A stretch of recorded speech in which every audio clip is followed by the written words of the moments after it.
That is, the best example is the Havan. We do it. And whatever yajna we want to do, it has to be a dedicated act. Yat jnatva is yajnaha. Knowing that and conducting the action is yajna. Knowing that means knowing that Supreme Consciousness. When you know that Supreme Consciousness and you know its association with the world around and how we are involved with various activities in the world as representatives, yat yajna, knowing that Parabrahman is the purpose of the whole religious scripture. Easy to say there is no God. We don't want to go into that controversy. We are saying there is a superpower. And that superpower is what we are praising to and addressing to even in the yajna. A dedicated act is to that superpower. Why should you do that? Because that superpower has got no selfish motive in whatever that is being conducted. And he is not doing, we say that it is his Leela. He wants to play. It's just for us to understand the principle. Now, when he has first started, we don't know. But after that, Srishti, Sthiti, Pralaya has been going on all the time. So every time it is after the Pralaya, when there is no life around, Srishti comes again. And that's the time he brings forth all the subtle bodies and giving them a proper 5 Pancha Mahabhutas to form a body.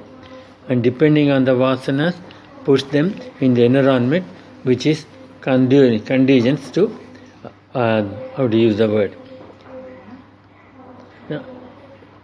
Which is suitable for that particular form of the subtle body.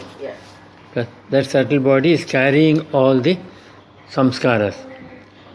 And to make that subtle body to go back and unite with the Supreme Consciousness, he is giving opportunity to exhaust all the vasanas. But doesn't matter. Now we come to here, we are here, we have to conduct yajna in any one of the forms. Yat jnatva, I keep on repeating that, having known that Supreme Power. Supreme Power is what? What is Supreme Power, Leena?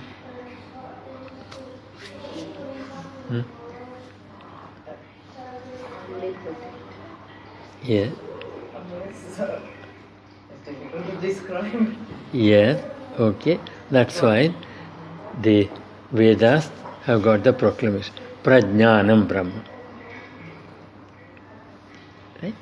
So, knowledge, supreme knowledge, Sat, Chit, Ananda.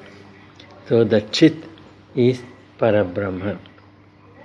That Chit, which is in eternal Ananda with itself, not looking for happiness and sorrow, not going through the waves, and which is the only one eternal truth. So, that knowledge is called as fire of knowledge. And that fire, we compare all the time. Without fire, we cannot do anything.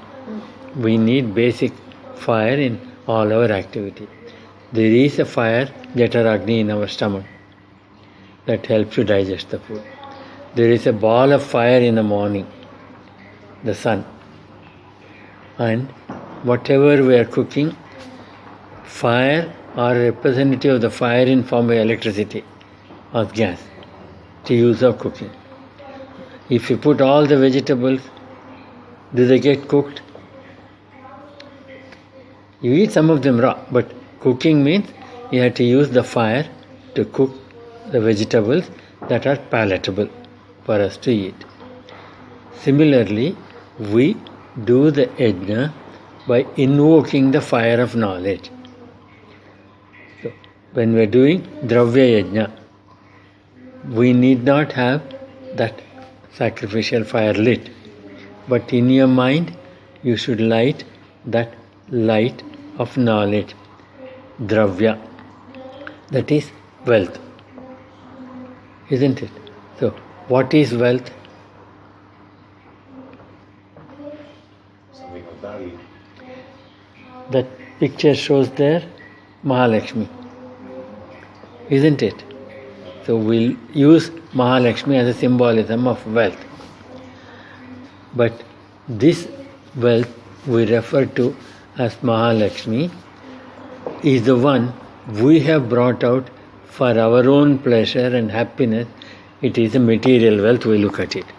But you know that there is Ashtalakshmi, Dhanalakshmi, Dhanyalakshmi, Santanalakshmi, Arogya-lakshmi, Gajalakshmi, Vidyalakshmi.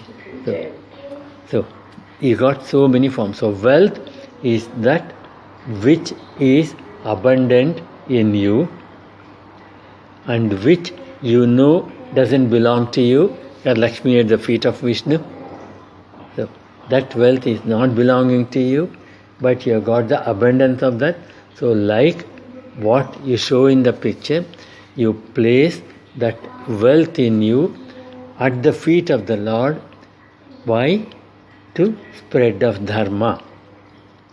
So, use Dravya Yajna in the form that we are using the wealth as an offering to the God. That's number one. 2, we have to use the wealth as an offering. There is no point.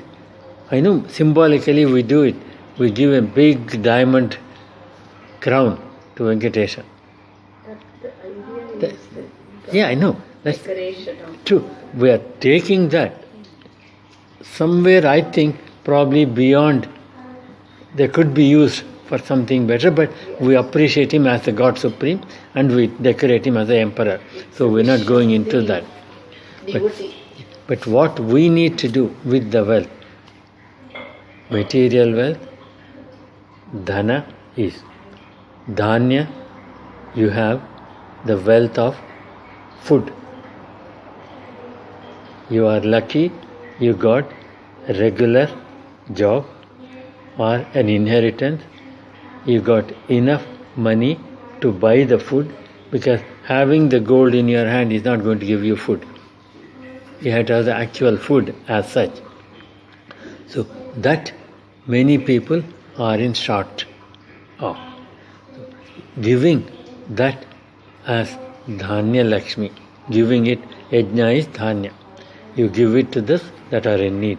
So any one of those, you can take it in the same format and offer it, then that becomes a Yajna.